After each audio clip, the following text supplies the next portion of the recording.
안녕하세요. 시티즌 디벨로퍼 시리즈 자주 사용되는 명령어 첫 번째 과정에 오신 것을 환영합니다. 본 교육 과정에서는 다음과 같은 4가지의 명령어들을 알아볼 건데요. 첫 번째로는 레코더, 두 번째로 시뮬레이트 키스트로크, 세 번째로 스텝, 마지막으로 커맨츠에 관련된 부분들을 알아보도록 하겠습니다. 첫 번째로 레코더 종류가 이제 2가지 타입으로 일단 좀 구분이 되어 있고요. 첫 번째로는 유니버셜 레코더라고 하는 메뉴가 준비가 되어 있습니다. 이 유니버셜 레코더는 말 그대로 여러분들께서 하시는 모든 과정들을 녹화를 떠서 이 부분들을 갖고 해당되는 명령어들을 자동으로 만들어주는 역할을 합니다. 그래서 영상 녹화를 뜨듯이 녹화를 뜨고 그 부분들을 자동으로 이제 명령어 형태로 이제 변환을 해주는 부분들을 이제 할 수가 있습니다. 그래서 여러분들이 기존 업무를 보는 것처럼 유니버셜 레코더를 가동해 놓고 쭉 행동을 하게 되면 그 부분들을 진행을 할 수 있게 되어 있습니다. 다만 제가 시작하기 전에 한 가지 좀 말씀을 드릴 게, 그러니까 유니버셜 레코더를 특히 이제 사용을 하게 되면 이제 여러분들이 하신 모든 과정들이 다 녹화가 됩니다. 예를 들면 저희가 원하지 않는 클릭을 가끔 한다던가 뭐 작업을 할 때는 그럴 수도 있잖아요. 뭐 마우스를 흔든다던가 등등의 이제 작업들을 이제 진행을 하는데 이런 부분들이 사실 다 녹화가 떠지는 행동으로 이제 전환이 되니까 실제로 작업을 뜨고자 하는 액션만 이제 진행을 하시는 게 좋을 것 같고요. 두 번째로는 유니버셜 레코더를 사용하게 되면 당연하게도 이제 레코더에 관련된 자원들의 리소스가 이제 사용이 됩니다. 이 얘기는 무슨 얘기냐면 결과적으로 원래 하시던 행동보다 조금 느리게 하셔야지만 정확하게 사용을 할 수 있게 되어 있고요. 기존에 하던 것보다 반응 속도나 이런 부분들이 좀 느려질 수 있습니다. 당연히 이제 앞서 말씀드린 것처럼 이제 유니버셜 레코더도 같이 진행을 하는 부분에 있기 때문에 이 부분들을 진행을 하실 때는 당연히 약간 반응 속도가 떨어지긴 마련이고요. 그렇기 때문에 잘 안 된다고 뭐 예를 들면 어떤 특정 버튼을 클릭을 하시는데 이 클릭을 하는 액션이 잘 먹히지 않는다고 여러 번 액션을 하시거나 아니면은 뭐 답답하다고 여러 가지의 액션들을 막 안 된다라는 느낌처럼 해서는 원하는 그런 명령어들로만 구성되어 있는 녹화가 떠질 수가 없게 되어 있습니다. 그렇기 때문에 이 부분들을 감안을 하시고 진행을 하시는 걸 권고를 드리고요. 같이 화면을 한번 진행을 해보시죠. 유니버셜 레코더. 자, 제가 원래 여러분들께서 흔히 보시는 화면으로 돌아왔습니다. A2019 컨트롤 룸으로 들어와서요. 보스로 가셔서 마이보츠로 가신 다음에 첫 번째로 여러분들께서는 항상 크리에이트 봇 버튼을 누르게 되면 실제로 개발 화면으로 들어갈 수가 있죠. 다 아시죠? 레코더 라고 저는 이름을 지어놓고 크리에이트 에디트 버튼을 누르도록 하겠습니다. 그럼 여러분들이 이제 흔히 보실 수 있는 화면으로 돌아오시게 될 텐데요. 지금 이 시간에서는 저 같은 경우는 유니버셜 레코더를 사용할 때 계산기 앱을 사용해서 한번 진행을 해보도록 하겠습니다. 계산기 앱에서 1, 2, 3 더하기 4, 5, 6은 이라는 명령을 진행을 한번 해볼게요. 자, 첫 번째로 유니버셜 레코더는 이 왼쪽에 항상 저희가 액션들을 선택해서 이제 명령어들을 조합하게끔 되어 있는데 이 액션들을 갖고 조합하는 버튼이 아니고요. 이쪽 플로우라고 되어 있는 밑에 쪽에 보시면 스타트 레코딩이라고 하는 버튼이 조그맣게 준비가 되어 있습니다. 마치 이제 카메라 모양처럼 이제 준비가 되어 있는데요. 이 부분이 결국에는 이제 녹화를 뜬다라는 그런 의미로 이해해 주시면 될 것 같습니다. 그래서 이 스타트 레코딩 버튼을 누르게 되면 잠깐 동안에 번쩍하고 나서 이 레코더를 혹시 처음 쓰시는 분들은 이 관련된 레코더의 그 명령어들을 이제 다운로드 받는 시간이 좀 걸릴 수는 있습니다. 저하고 반응 속도가 조금 다를 수는 있어요. 그렇지만 두 번째에 똑같은 버튼을 누르게 되면 저같이 즉시 이 레코더에 관련된 부분들을 이제 확인하실 수 있으실 겁니다. 이 레코더 버튼을 누르게 되면 오른쪽에 이런 조그만 창이 뜹니다. 오토메이션 애니웨어 레코더라고 하는 창이 뜨게 돼 있고요. 선택하실 수 있는 게 일단은 창을 선택을 하셔야 되고요. 어떤 창에서 자동화의 녹화를 뜨겠냐라고 하는 시작점을 저희가 선택을 하면 됩니다. 그래서 여기서 제가 한번 밑에 보게 되면 계산기라고 있죠. 저는 계산기 앱을 쓸 거라고 말씀을 드렸기 때문에 계산기 앱을 선택을 하시고요. 혹시 여기서 윈도우 명이 안 나온 경우엔 이 리프레시 버튼을 한번 눌러주시면 윈도우 창들을 다시 갖고 오게 됩니다. 그러면 이 창에 그 원하시는 창이 다시 뜨게 되는 걸 확인하실 수 있으실 거고요. 자, 여기서 선택할 수 있는 이 3가지 버튼이 있습니다. 캔슬 버튼은 아실 거고요. 이 AI 센스 레코더라고 하는 기능과 유니버셜 레코더 기능이 있는데요. 이번 시간에는 유니버셜 레코더만 갖고 진행을 한번 해보도록 하겠습니다.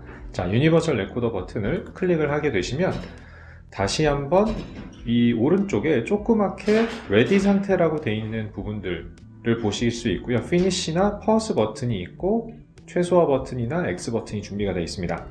요 버튼, 요 창이 떠오르게 되면 이제 여러분들은 유니버셜 레코더를 사용할 수 있는 준비가 됐다라고 생각을 하시면 되고, 이때부터는 정확하게 여러분들이 하고자 하는, 자동화하려고 하는 액션들을 수행을 하면 됩니다. 저 같은 경우는 아까 말씀드렸던 대로 1 클릭, 2 클릭, 3 클릭, 더하기, 그리고 4, 5, 6 하고 는 이라고 하는 버튼을 누르는 것까지 일단 진행을 해보도록 하겠습니다. 자, 여기서 보신 분들은 빨갛게 표시가 되는 경우들이 있는 걸 보실 수가 있는데요. 이 빨간색으로 이렇게 네모나게 쳐져 있는 이 의미는 해당되는 액션을 내가 이해할 수 있다 라고 이 레코더가 알려주는 거예요. 그러니까 결과적으로는 1, 2, 3을 누를 때 보면은 이렇게 빨갛게 잡히는 걸 보실 수가 있을 거고요. 중간에 안 잡히는 경우들도 가끔 있기는 한데 조금 기다려 보셨다가 수행을 한번 해보시고, 그래도 안 잡히면 일단 한번 진행을 하셔도 무방할 것 같습니다.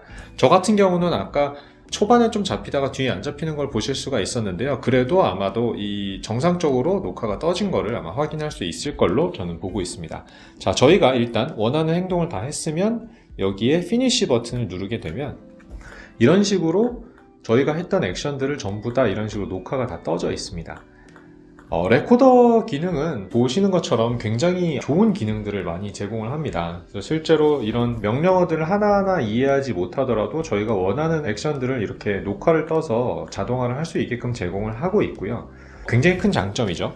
근데 한 가지 단점도 당연히 있습니다. 이제 초보자분들 같은 경우는 이 레코더를 의존해서 쓰시는 경우들이 왕왕 많이 있습니다. 근데 고급자로 가면 갈수록 사실은 유니버셜 레코더 기능을 많이 안 쓰는 경우들도 있기 마련입니다. 왜냐하면 아까 제가 초반에 말씀드렸던 대로 저희가 의도했던 명령어들로만 이렇게 딱 찍어주면 좋겠는데 의도하지 않은 것들이 들어가는 경우들도 가끔 있습니다. 그런 경우에 어떻게 해야 되냐면 이 명령어들을 각각 선택을 해서 이 명령어들이 어떤 역할들을 하고 있는지 저희가 이해를 한 다음에 필요 없다라고 판단되면 이 액션들을 지워줘야 될 수도 있어요. 이 명령어들을. 그것들을 이해하는 데 시간이 더 오래 걸리는 경우들이 있기 때문에, 그래서 레코더 기능은 필요할 때만 쓰시는 거를 권장을 드리긴 합니다. 자, 대충 이해 가셨죠? 자, 이걸 한번 살펴볼까요? 이 레코더 명령어에 대해서 조금 더 상세하게 저희가 알아볼 텐데요. 일단은 이 유니버설 레코더를 이렇게 찍게 되면 이런 명령어들이 쭉 다 이렇게 찍히는구나 라고 일단 보실 수가 있을 것 같고요. 이걸 한번 제가 다시 한번 실행을 한번 해보도록 하겠습니다. 자, 요거는 0으로 다시 한번 초기화를 진행을 하고요. 계산기는 띄워놓은 상태에서 제가 런 버튼을 눌러서 한번 이 봇을 저희가 의도했던 대로 정말 잘 캡처가 됐는지, 잘 녹화가 떠졌는지 이 부분을 확인해 보도록 하겠습니다. 자, 런 버튼을 누르게 되면 잠깐 뱅글뱅글 하는 과정이 들어가 있고요. 자, 조금 있다가 계산기가 떠지고 1, 2, 3 플러스 4, 5, 6은 이라고 하는 것들을 정상적으로 수행하고 있는 걸 여러분들이 보실 수 있으실 겁니다. 이런 의미처럼 어떻게 보면 여러분들이 하시는 그런 행동들을 이 유니버셜 레코더를 통해서 이제 다 자동화를 이뤄낼 수 있고요. 유니버셜 레코더가 지원하는 어플리케이션들은 굉장히 많이 있습니다. 대부분의 이제 그 객체 기반, 저희가 뭐 오브젝트 기반이라고 하는 모든 어플리케이션들은 다 이제 수행을 할 수 있게 됐고요. SAP라던가 오라클이라던가 이런 어플리케이션도 같이 진행을 할 수가 있게 되어 있습니다. 그래서 저희가 유니버셜 레코더라고 부르는 이유도 그렇고요. 그래서 통합적인 레코더라고 보시면 될 것 같습니다. 이 레코더에 대한 부분은 이 정도로 설명을 드리도록 하겠습니다. 자, 두 번째는 똑같은 레코더라고 하는 명칭은 갖고 있는데 이거는 그냥 일반 레코더입니다. 그러니까 녹화를 뜨는 그런 레코더는 유니버셜 레코더라고 바로 직전에 했었던 부분이고요. 이 레코더에 관련된 부분은 이제 별도로 저희가 명령어라고 부르고 있는 액션에 포함이 되어 있습니다. 이따가 이제 데모 시간에 잠깐 보여드리긴 할 건데, 레코더가 하는 역할들은 기본적으로 아까 제가 오브젝트 혹은 뭐 객체라고 했었던 부분들을 이제 따오거나 그런 부분을 진행할 때 사용을 하게 되어 있습니다. 그래서 아마도 제가 감히 말씀을 드리자면 시티즌 디벨로퍼 분들은 제일 많이 쓰는 제1의 명령어가 뭐냐라고 하면 아마도 레코더일 겁니다. 왜냐하면 이 레코더는 굉장히 강력한 기능들을 제공을 하고 있고요. 여러분들이 소위 말해서 유저 인터페이스 개체와 자동화를 해야 될 때 모든 명령어들을 어떻게 보면 레코더를 통해서도 가능할 정도의 강력한 기능을 제공을 합니다. 뭐 예를 들면 여러분들이 텍스트 박스에서 어떤 값들을 입력을 하거나 구글에 가서 뭐 달러의 환율을 확인한다 이런 거를 할 때도 이 단순한 이 레코더 명령어 하나만으로도 이 부분들을 해결할 수가 있습니다. 단순하게 이제 텍스트 박스만 갖고 할 수 있는 건 아니고요. 텍스트 박스나 뭐 버튼, 뭐 테이블, 뭐 라디오 버튼, 콤보 박스, 뭐 각종 다양한 거의 모든 어플리케이션들이 지원하는 그런 부분들을 이 레코더를 통해서 여러분들이 원하는 액션들을 할 수 있습니다. 지금 이렇게 말씀드리면 도대체 무슨 얘기인지 못 알아듣겠어요 라고 이제 이해가 안 간다고 생각이 드는 그 시티즌 디벨로퍼 분들도 계실 텐데 데모 시간에 제가 한번 좀 더 자세하게 설명을 드리도록 하겠습니다. 다시 한번 데모 쪽으로 한번 돌아가 볼까요? 자, 방금 전에 유니버설 레코더라고 진행했었던 파일 말고 하나의 별도로 만들어서 한번 또 진행을 해볼게요. 레코더 2라고 저는 이름을 짓고 한번 진행을 해보도록 하겠습니다. 자, 유니버설 레코더는 이쪽 그 플로우 버튼 밑에 이렇게 보이는 카메라 모양이 어떻게 보면 시작점이라고 제가 말씀을 드렸었는데요.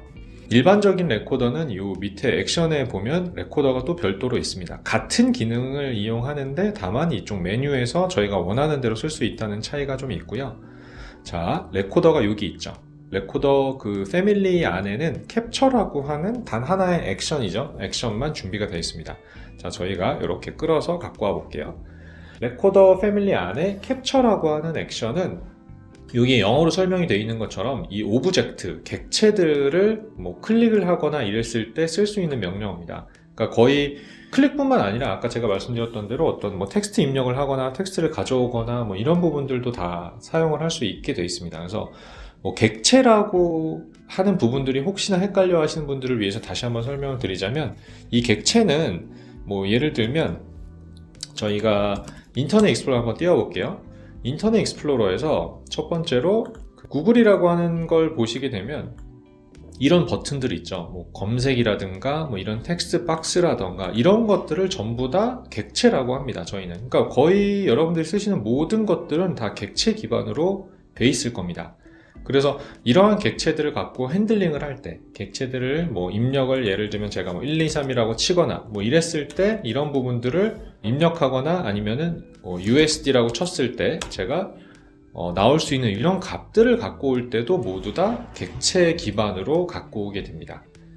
이론적인 부분이기 때문에 실제 보여드리면서 한번 해볼게요. 제가 이 캡처 명령어를 쓸 때는 몇 가지 그 상세 내용들을 이 오른쪽에 있는 그 디테일 정보에다가 넣어줘야 됩니다. 일단은 저희가 어떤 창을 갖고 할 건지, 어떤 어플리케이션을 갖고 진행을 할 건지를 정해야 되죠. 그래서 이 어플리케이션 버튼을 누르시고 그리고 리프레시 윈도우를 한번 눌러주세요. 자, 눌러주면 여러분들이 원하는 이 창들을 선택할 수가 있게 되어 있습니다. 지금은 계산기나 이제 구글 인터넷 익스플로러 창이 이렇게 떠 있는 걸 확인할 수가 있죠.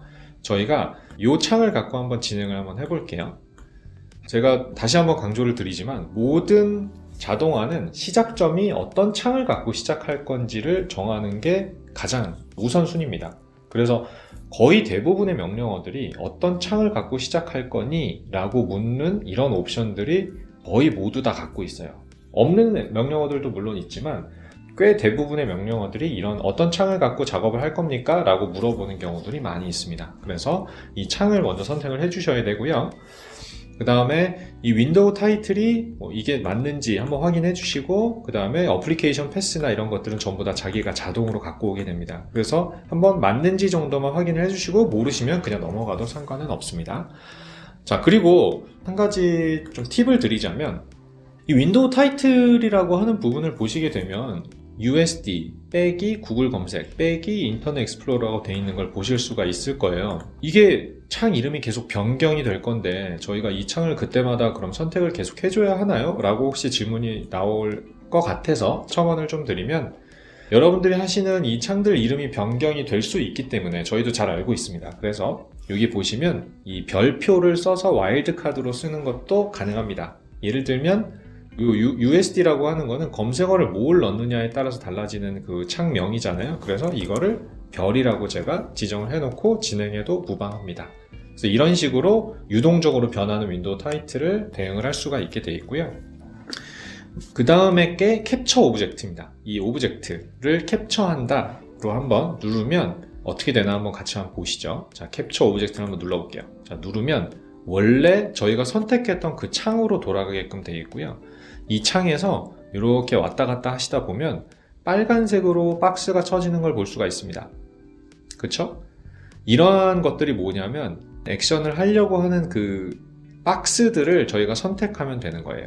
자, 저 같은 경우는 이 화면에서 지금 1095.30이라고 되어 있는 이 박스의 값을 갖고 오는 거를 캡처를 통해서 한번 해볼게요. 자, 그러기 위해서는 이 박스로 근처로 제가 이동을 하게 되면 정확하게 캡처라고 하는 명령어가 이 박스를 인지를 했음을 저 빨간색 박스를 통해서 저희가 확인할 수가 있습니다. 그래서 이 박스를 클릭을 할게요. 클릭을 하면 이 오른쪽에 번쩍하면서 자기가 값들을 가져갑니다. 이 객체라고 하는 부분들, 그러니까 이 텍스트 박스라고 제가 편하게 말씀을 드리면 이 박스 안에 있는 모든 정보들을 이 A019가 전부 다 가져가게끔 되어 있습니다. 캡처를 한번 완료를 하게 되면 프리뷰라고 하는 이 박스가 다시 한번 생기게 되고요. 이 박스에서는 한번 눌러보면 저희가 어떤 버튼을 눌렀는지, 어떤 그 영역을 눌렀는지를 한번 볼 수가 있게 되어 있고요. 클로즈로 닫을게요.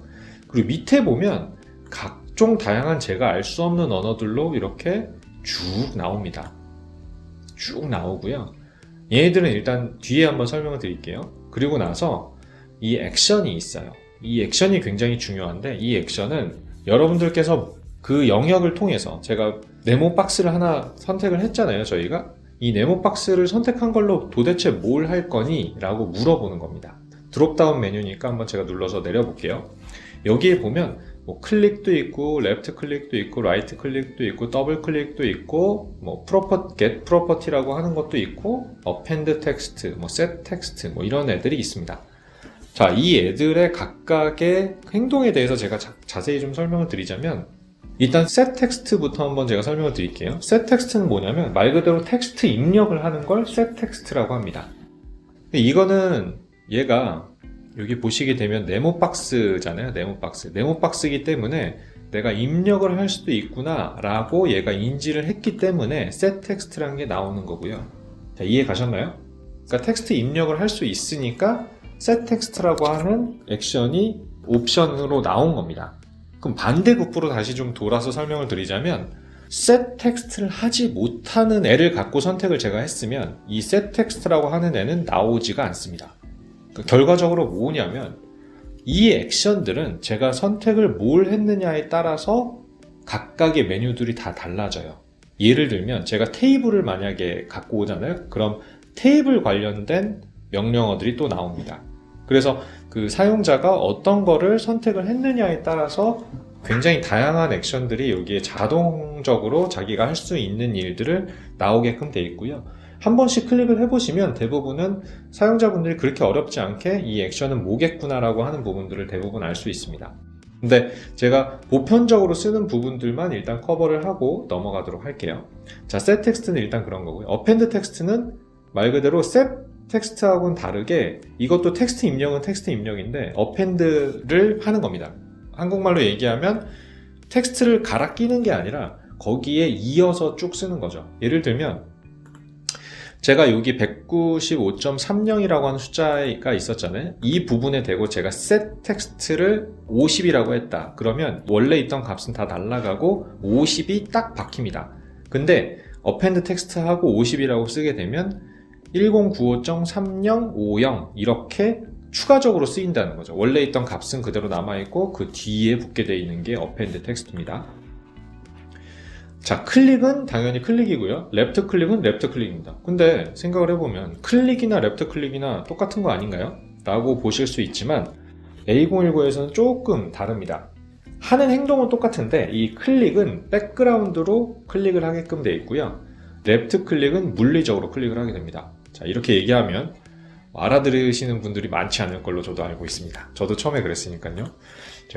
전 친절하니까 조금 더 설명을 드리자면 이 부분을 클릭을 하면 저희가 물리적인 클릭은 실제로 마우스가 이동을 해가지고 클릭을 뿅 하는 거예요. 이렇게 제가 지금 누르는데 화면이 잘 안 나오는데 이런 식으로 클릭을 제가 하는 겁니다. 물리적으로. 근데 어떤 어플리케이션들은 이걸 백그라운드로 클릭을 했을 때도 작동할 수 있게끔 지원을 하고 있는 어플리케이션들이 있습니다. 모든 어플리케이션들이 그렇지는 않아요. 그래서 레프트 클릭을 보통 많이 쓰시는데 가끔 가다가 그냥 클릭을 써도 먹히는 경우들이 있습니다. 그러면 굳이 이걸 두 개를 나눠 놓을 이유가 있나요? 그냥 레프트 클릭으로 통일해도 되는 거 아닌가요? 라고 생각이 드시는 분들이 있어서 좀 첨언을 좀 드리자면 가끔 어떤 어플리케이션들은 클릭만 먹는 경우들도 있고요. 아니면 사실 논리적인 클릭은 실제로 제가 이렇게 마우스가 이동해서 클릭을 하지 않고 그냥 가만히 있어도 뿅 하고 클릭을 한 것처럼 작동을 합니다. 결과적으로 성능이 더 좋다는 반증일 수도 있어요. 마우스가 이동하지 않아도 되니까. 성능적으로도 클릭이 조금 더 빠를 거고 논리적인 클릭이 물리적인 클릭보다 더 잘 먹는 경우들도 있기 때문에 저렇게 두 군데를 나눠놨습니다. 그러면 이 두 가지에 대한 기준이 있나요? 이거는 사실 어플리케이션을 뭘 쓰느냐에 따라 달라질 수 있기 때문에 이 두 가지 중에 잘 먹히는 걸로 선택해서 쓰시는 걸 권장을 드립니다. 자, 라이트 클릭은 잘 아실 거고 우클릭이죠. 더블 클릭은 더블 클릭입니다. 자, 이것들에 대한 액션들을 이렇게 할 수가 있어요. 자, 제가 설명 안 한 한 가지가 있죠. get property. 제가 원래 하려고 했었던 올해 제가 설명을 좀 주저리 드려가지고 원래 의도가 뭐였는지를 다시 한번 설명을 드리면 이 1095.30이라고 하는 값을 제가 갖고 오려고 했었죠. 자, 갖고 오려고 하면 액션 중에 제가 설명 안 한 이 get property라고 하는 거 말고는 사실 값을 갖고 오는 액션처럼 보이는 건 없어요. 맞습니다. get property를 쓰시면 되고요. get property를 한번 눌러볼까요? 자, get property를 누르면 이 get property라는 게 property를 갖고 와 라고 하는 의미잖아요. 그러면 무슨 property를 갖고 올 거냐에 대한 부분을 또 정해줘야 됩니다. 왜냐하면 property가 한 개 이상이기 때문에 그렇습니다. 프로퍼티라는 게 뭔지에 대해서는 제가 설명을 굳이 드리진 않을게요. 괜히 복잡해질 수 있기 때문에. 그치만 아까 제가 쓱 지나갔었던 이 부분, 프리뷰 다음 부분인 오브젝트 프로퍼티라고 되어 있는 부분이 여러분들이 쓸 수 있는 프로퍼티의 리스트들입니다. 자, 오브젝트 프로퍼티에 대해서 제가 네임하고 밸류에 대해서만 잠깐 설명을 드리자면 이 밸류는 실제로 이 텍스트박스에 있는 값들을 갖고 온 겁니다. 실제 값들이죠. 그럼 name은 뭐냐? 이 밸류들에 갖고 있는 명칭이다라고 보면 돼요. 이게 약간 저도 설명을 하면서 좀 이해가 안 가실 수 있겠구나라고 생각이 드는데 좀 더 쉽게 말씀을 드리자면 예를 들면 지금 컨트롤 타입이 텍스트박스야 라고 이렇게 알려줬잖아요. 그러면 컨트롤 타입이라고 하는 요 원래 명칭이 있는데 얘는 이 박스를 딱 지켜보다 보니까 얘는 텍스트 박스네 라고 알려준 거예요. 다시 좀 더 쉽게 설명드리자면 이해가 안 가실까봐 좀 더 쉽게 설명을 드리면 저희가 옛날에 학창시절에 학생인분들도 계시겠지만 학창시절에 가만히 생각을 해보면 수업 체크할 때 있죠. 누가 왔는지 그 책을 보다 보면 거기에 뭐뭐 있죠? 이름도 있고 몇 월 며칠 뭐가 있는지도 있고 번호도 있을 거고 그렇잖아요. 걔하고 약간 비슷하다라고 보시면 좀 이해하기 편하실지 몰라서 한번 설명을 드려볼게요. 예를 들면 그 학적부에는 컨트롤 타입의 이름, 이 밸류에는 멍게씨 이렇게 있을 거고요. 요 테크놀로지 타입의 그 사람의 나이는 50살 예를 들면 이런 식의 이제 매핑되는 정보들이 쭉 나온다는 거죠. 설명을 하다 보니까 좀 복잡하긴 한데요. 어쨌든 지금 화면에 보이시는 각종 다양한 이 오브젝트라고 하는 그것들의 실제 값들이 이 밸류에 찍힌다 라고 봐주시면 될 것 같습니다. 근데 이 명칭에 대한 의미는 제가 굳이 모르셔도 될 것 같아요. 하지만 아까 제가 뭘 하려고 했었죠? 1095.30이라고 하는 값을 갖고 오려고 했었죠. 근데 이쪽에서 프로퍼티하고 밸류들을 쭉 보다 보니까 저희가 원하는 값을 갖고 있는 애가 딱 한 명 있습니다. 여기에 보면 HTML value라고 하는 애가 있습니다. 이 애가 갖고 있는 값이 1095.30이에요. 그러면 자 붙여넣기를 해서 HTML value라고 하는 거를 갖고 와 라고 주는 게 이런 식으로 쓴다는 겁니다. 텍스트를 뽑아올 때는 이런 식으로 쓸 수 있어요. 그래서 여러분들께서는 이 프로퍼티 찍고 나서 어떤 그 특정 영역을 지정을 한 다음에 저희가 갖고 오게 되면 이 프로퍼티들, 만약에 텍스트를 뽑아온다라고 가정을 하게 되면 이 프로퍼티들을 잘 봐가지고 제가 원하는 그 프로퍼티가 뭔지를 잘 선택을 해주셔야지만 원하는 값을 갖고 올 수가 있습니다.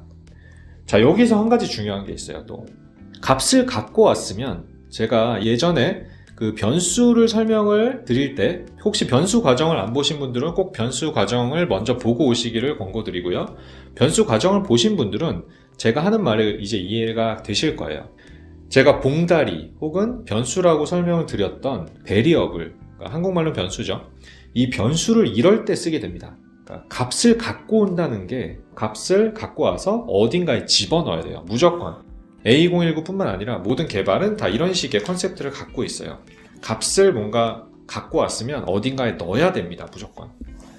그 봉다리에 넣는다라고 제가 표현을 했던 것처럼 변수 시간에 얘도 제가 1095.30이라는 값을 get property 해와 프로퍼티의 이름은 HTML value야 라고 딱 이렇게 줬으면 이걸 넣는 봉다리를 선택을 해주셔야 합니다.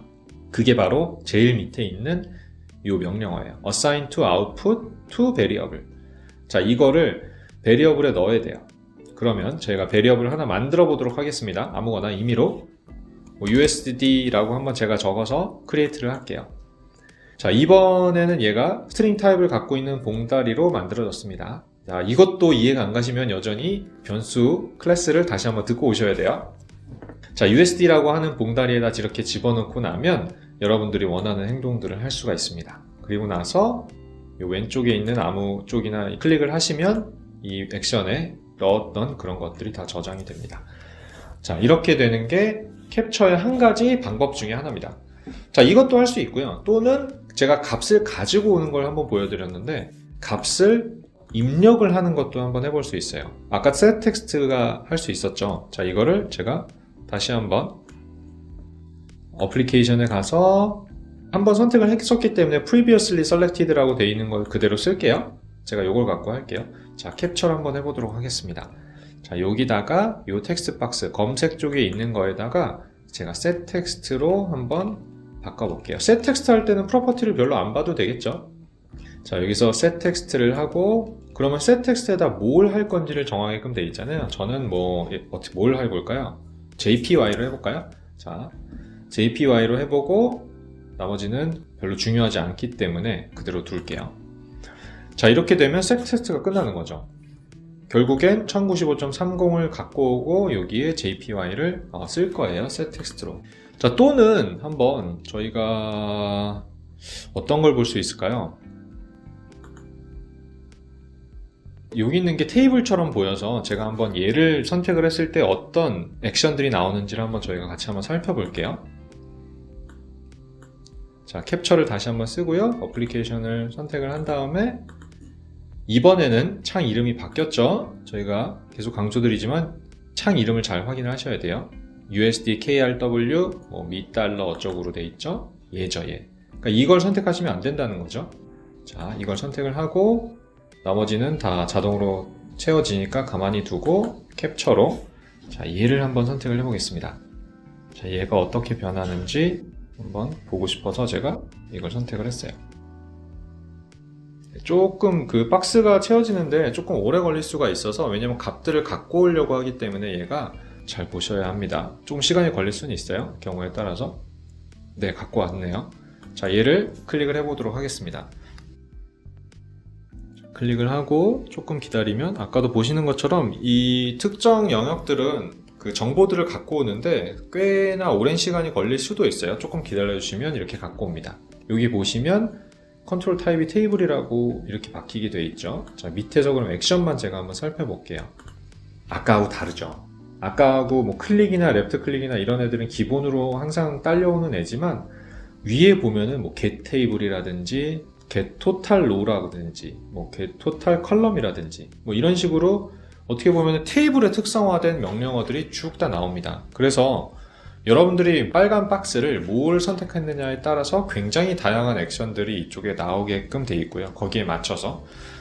그래서 이 액션들을 여러분들이 원하는 형태대로 조합해가지고 쓸 수 있게 되어 있습니다. 제가 이번 시간에는 모든 것들을 다 이제 알려드리진 않겠지만 한 번씩 선택을 해보시면 여러분들 쉽게 그 내용들을 알 수가 있어요. 대부분이 이 get이라고 하는 애는 뭔가 값을 갖고 오겠다는 애고 몇 번째 열에 몇 번째 행에 있는 행열에 관련된 정보를 갖고 오고 싶어. 테이블에 있으면 행열이 있을 거잖아요.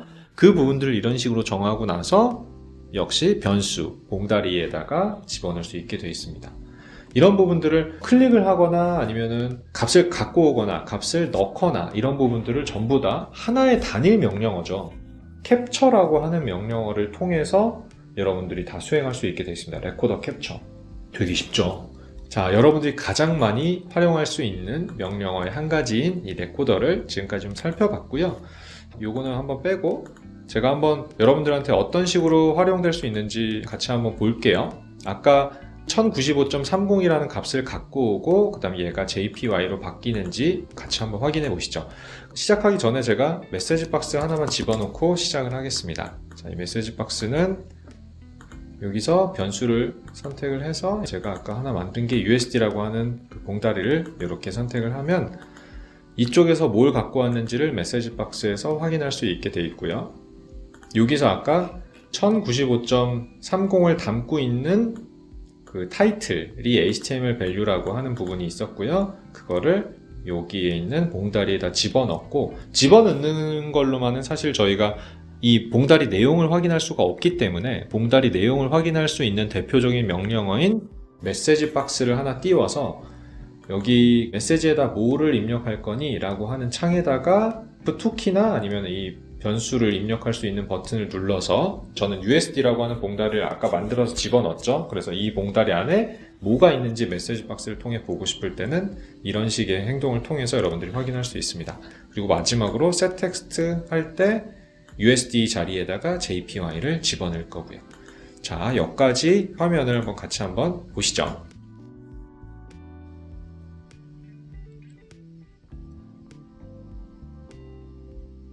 자, 1095.30이라고 하는 값을 잘 갖고 왔죠? 그쵸? 이게 메시지 박스입니다. 여러분, 그 디바이스 등록할 때 저희가 메시지 박스 한번 활용했었죠? 그래서 메시지 박스는 이제 뭐 제가 특별하게 설명을 안 드려도 할 수 있을 정도로 되셨을 거고, 다만 메시지 박스가 이런 식으로 쓰일 수 있다라고 한 가지 유즈 케이스를 더 추가해서 좀 알려드렸고요. 닫기 버튼을 누르면 자, USD가 JPY로 바뀌었죠. 그쵸? 자, 이런 식으로 여러분들이 레코더 캡처 명령어를 이제 사용하실 수가 있게 됐습니다. 그리고 한 가지 더.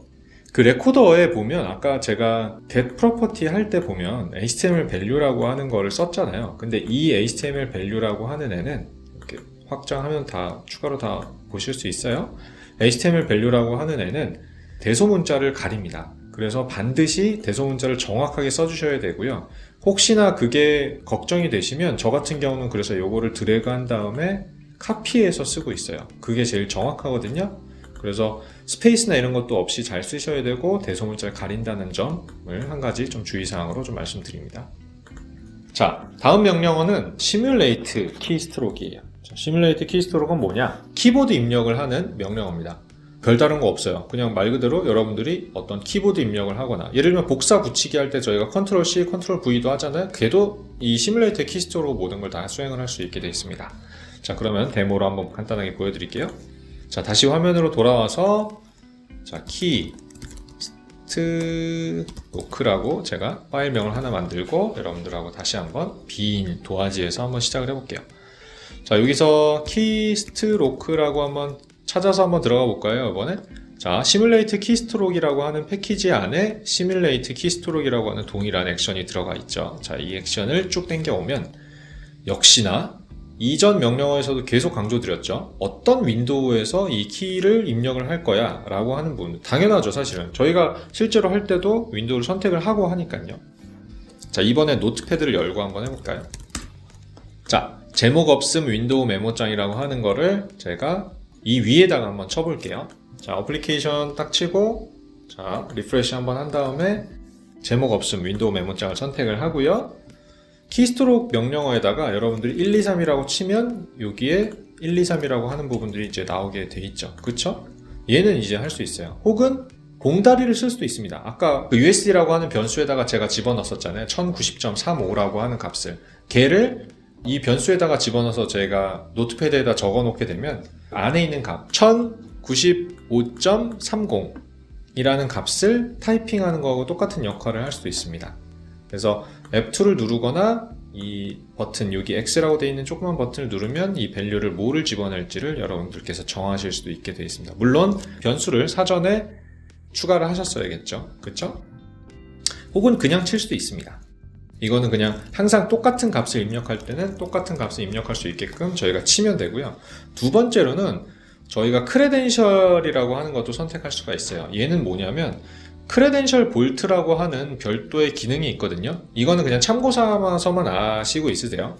A019를 관리하시는 관리자분이 크레덴셜도 아마 같이 관리를 하실 텐데, 저희가 아이디나 패스워드 같은 거 이제 쓰실 때 이거를 이 코드에다가 직접 타이핑을 쳐놓게 되면 보안에 위험할 수 있기 때문에 오토메이션 애니웨어는 크레덴셜 볼트라고 하는 별도의 보안화된 구역을 제공을 합니다.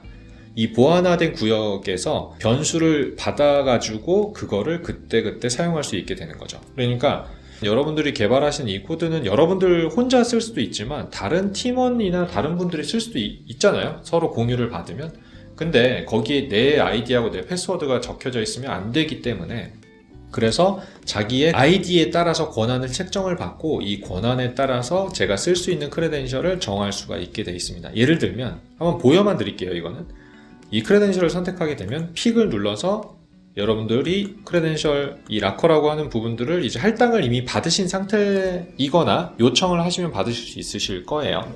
그래서 이걸 이제 할당을 받고 그 중에 어카운트 뭐 어떤 걸 할지를 정한 다음에 어트리뷰트를 뭐를 쓸지 뭐 이런 걸 정하면 키보드 입력을 통해서 이런 어카운트의 아이디나 패스워드를 입력할 수가 있게 되어 있습니다. 이렇게 되면 이 태스크를 공유를 다른 분들하고 공유를 하시더라도 그러한 아이디나 패스워드에 대한 유출이나 이런 부분들은 걱정을 안 하시고 안전하게 쓸 수 있게 되게 되어 있습니다. 그래서 이거는 그냥 옵셔널하게 한번 보여드렸고요. 대부분은 이제 그냥 테스트라고 하는 부분들을 뭐 입력하거나 이랬을 때 이 키보드 입력을 쓸 수가 있게 되어 있습니다.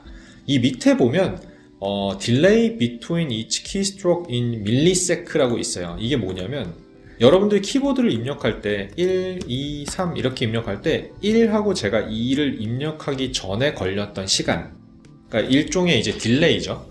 지연 시간을 정할 수가 있어요. 왜냐하면 너무 빨리 키보드 입력을 하게 되면 중간에 어플리케이션이 느려가지고 입력이 제대로 되지 않는 경우들도 있기 때문에 그 다음 거를 칠 때에 딜레이들을 더 줘야 될 수도 있습니다. 그래서 디폴트는 10ms고요. 10ms보다 조금 더 지연을 길게 주면 천천히 입력을 하게 됩니다. 그만큼.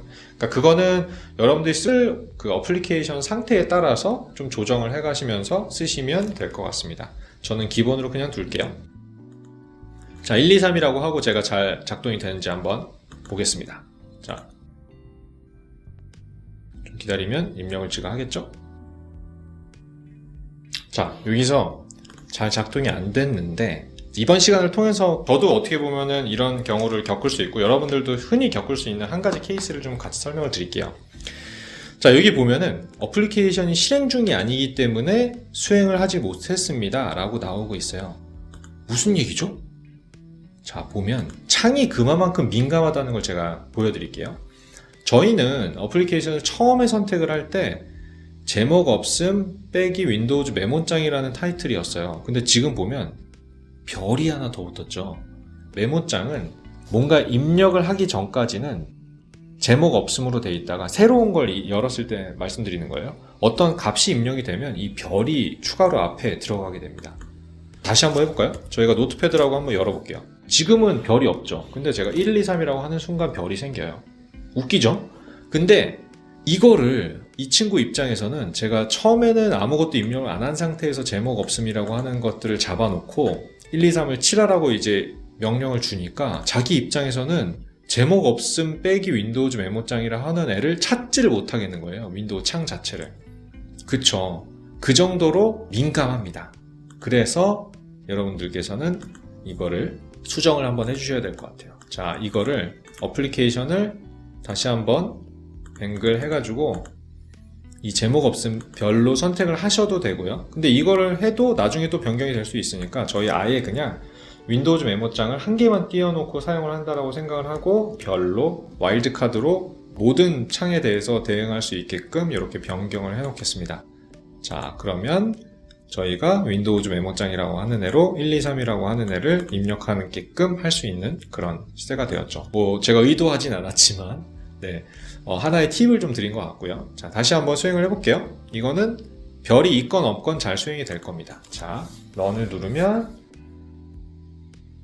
저희가 뱅글에서 원래 1, 2, 3이 있었고 그 뒤에 1, 2, 3이 하나가 더 쳐졌네요. 이런 식으로. 그렇죠? 자, 키보드는 이렇게 입력을 할 수 있고요.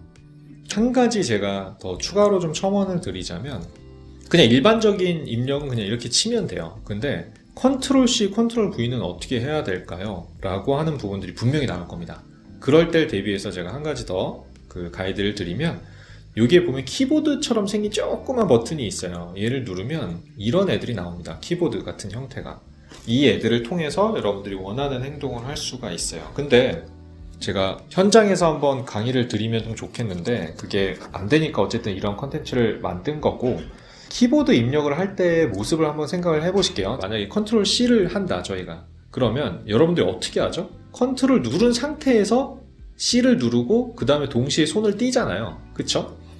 이 특수 키들은, 특수키라고 하면 뭐 Shift나 컨트롤이나 이런 키들을 특수키라고 하고, 이 저희 오토메이션 애니웨어 A2019에서는 모든 특수키들은 누른 거하고 띈 거를 구분을 합니다.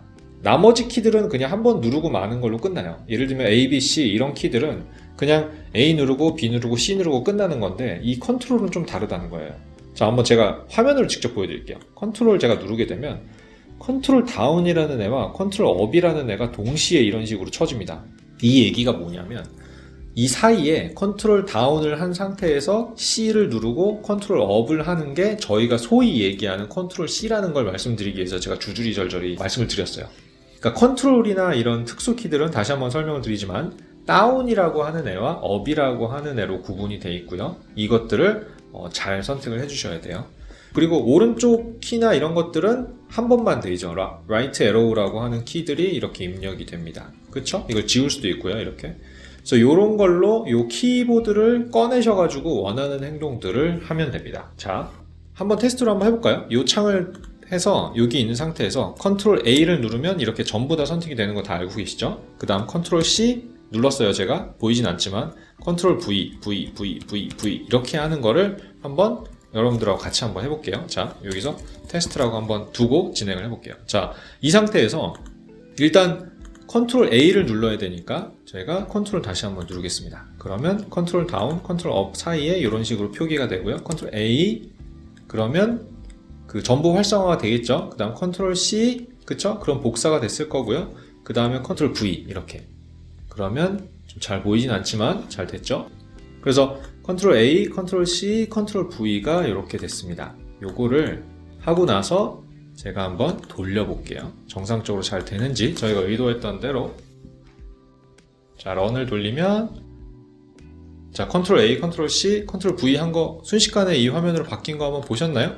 잘 안 보이시는 분들을 위해서 제가 컨트롤 V를 한 3번 정도 한번 추가로 넣어 볼게요. 자, 여기서 다시 컨트롤 V. 자, 끝으로 가서 컨트롤 V. 제가 다시 한번 수행을 해보도록 하겠습니다. 자, 그쵸? 여러 번 순식간에 이런 식으로 컨트롤 C, 컨트롤 V를 여러 번 하는 것을 보실 수가 있으실 거예요. 결과적으로 키보드 입력을 하기 위한 방법은 이런 식으로 이용을 할 수가 있고요. 다만 특수 키들을 이용하는 방법은 다운하고 업이 있으니까 그걸 잘 사용하셔야 된다라고 하는 부분들을 이제 강조를 드렸습니다. 다음 명령어는 스텝이라고 하는 명령어입니다. 이 스텝은 특정 자동화를 수행하기 위한 그 명령어는 아니에요. 다음에 나오는 커멘트라고 하는 부분도 똑같습니다. 다만 이 같이 한번 설명을 드리고 데모 타임을 같이 가질게요. 이거는 스텝은 말 그대로 폴더처럼 저희가 파일 같은 거를 관리를 하실 때 저희가 폴더를 만들어서 폴더 안에다가 관련된 파일들을 이제 저장을 하잖아요. 근데 이 폴더가 별 의미는 없죠, 사실은. 그냥 위치를 저장하는 그 공간으로 이용을 하는데, 저희가 그 파일에 대한 그것들을 잘 정리를 하기 위해서 폴더를 만들어서 관리하는 것처럼 스텝도 마찬가지입니다. 여러분들이 예를 들면 특정 자동화를 하기 위해서 처음에는 스텝들을 잘 구성을 하시는 게 제일 중요합니다. 제일 첫 번째로 쓰셔야 되는 저는 명령어가 스텝인 것 같아요. 그래서 이 스텝들을 잘 구성을 해서 여러분들이 나중에 이 코드를 보더라도, 남들이 이 코드를 봐서 자기의 버전으로 만들더라도 이 부분에서는 이런 액션들을 했구나 라고 알 수 있는 그런 것들을 이해를 하는데 쓸 수 있는 게 이 스텝입니다. 좀 이해가 안 가시더라도 제가 데모 타임 때 조금 더 상세하게 설명을 드릴게요. 자, 이 커멘트도 있어요. 커멘트 같은 경우는 이 명령어들이 많아지면 많아질수록 내가 이 명령을 왜 썼는지를 가끔 이해가 안 갈 때가 있어요. 시간이 지나서 이제 뭔가 수정을 하거나 추가하거나 이럴 때. 그렇기 때문에 저희가 주석 처리라고 하는 부분들을 들어보신 분들도 있으실 거고, 혹은 커멘트, 혹은 이제 뭐 의도 같은 것들을 적어 놓는 거예요. 제가 방금 전에 말씀드렸던 스텝이나 커멘트는 사실 아무런 액션이 없어요. 다시 한번 강조드리지만. 그렇지만 굉장히 중요한 그 역할을 하고 있다 정도만 일단 말씀을 드리고 제가 데모로 한번 같이 보도록 하겠습니다. 자, 새롭게 만들고 스텝 플러스 커멘츠라고 봇을 하나 만들어서 제가 여러분들하고 같이 돌아왔습니다. 자, 모든 작업을 진행하기 전에 항상 제가 말씀드린 이 권고사항들을 좀 지켜주셨으면 좋겠어요. 자, 스텝으로 한번 찾고요. 이 스텝을 이렇게 몇 개를 예를 들면 하는 겁니다. 이걸 해서 이 스텝을 찍게 되면 여기에 타이틀을 정할 수 있게 되어 있고요. 이 타이틀은 예를 들면 뭐 로그인 과정 이렇게 적어 놓는 거죠. 여기는 메뉴 선택